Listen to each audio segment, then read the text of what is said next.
രാഹുൽ മാങ്കൂട്ടത്തിന് എതിരെയുള്ള സസ്പെൻഷൻ നടപടി കോൺഗ്രസിന്റെ രാഷ്ട്രീയ നാടകമെന്ന് വിമർശനം.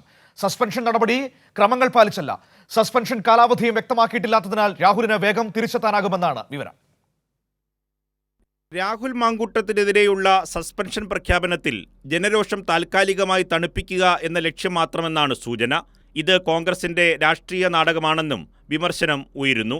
കോൺഗ്രസ് ഭരണഘടനാ പ്രകാരം സസ്പെൻഷൻ കാലാവധി വ്യക്തമാക്കണം. നടപടിക്ക് മുൻപ് ആരോപണ വിധേയനോട് വിശദീകരണം ചോദിക്കണം. മാത്രമല്ല, തിരഞ്ഞെടുക്കപ്പെട്ട പാർട്ടി പദവികൾ രാജിവെക്കാനും ആവശ്യപ്പെടണം. രാഹുൽ KPCC അംഗമാണ്. അദ്ദേഹം പദവി രാജിവെക്കാത്തതുകൊണ്ട് തന്നെ കോൺഗ്രസ് മെമ്പർഷിപ്പിൽ നിന്നും പുറത്താകുന്നില്ല. മാത്രമല്ല, KPCC അംഗമായതിനാൽ എത്രയും വേഗം AICC അറിയിച്ച് KPCC എക്സിക്യൂട്ടീവിന്റെ അംഗീകാരം തേടണമെന്ന നടപടിക്രമങ്ങളും രാഹുലിന്റെ കാര്യത്തിൽ പാലിച്ചിട്ടില്ല. KPCC അധ്യക്ഷൻ സണ്ണി ജോസഫ് കോൺഗ്രസിന്റെ ഭരണഘടന അനുസരിച്ച് രാഹുൽ മാങ്കൂട്ടത്തിലിനോട് ഇതുവരെ പദവി രാജിവെക്കാൻ ആവശ്യപ്പെട്ടിട്ടില്ല. രാഹുലിനെ എത്ര നാളത്തേക്കാണ് സസ്പെൻഡ് ചെയ്തത് എന്നും വ്യക്തമാക്കിയിട്ടില്ല. രാഹുൽ മാങ്കൂട്ടത്തിനെ കോൺഗ്രസ് പാർട്ടിയിൽ നിന്ന് സസ്പെൻഡ് ചെയ്ത് മാറ്റി നിർത്തുക എന്ന തീരുമാനം അത് KPCC പ്രസിഡന്റ് എന്ന നിലയിൽ ഞാൻ തന്നെ അറിയിക്കുകയാണ്. രാഹുലിനെയും അറിയിച്ചിട്ടുണ്ട്.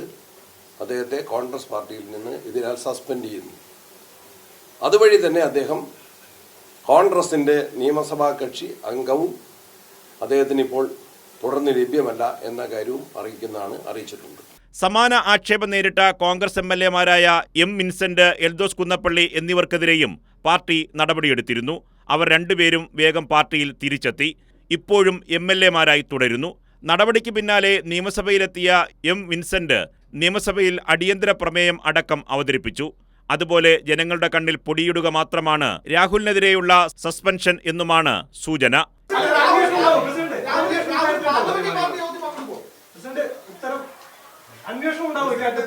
പാർലമെന്ററി പാർട്ടിയിൽ അംഗമല്ലാത്ത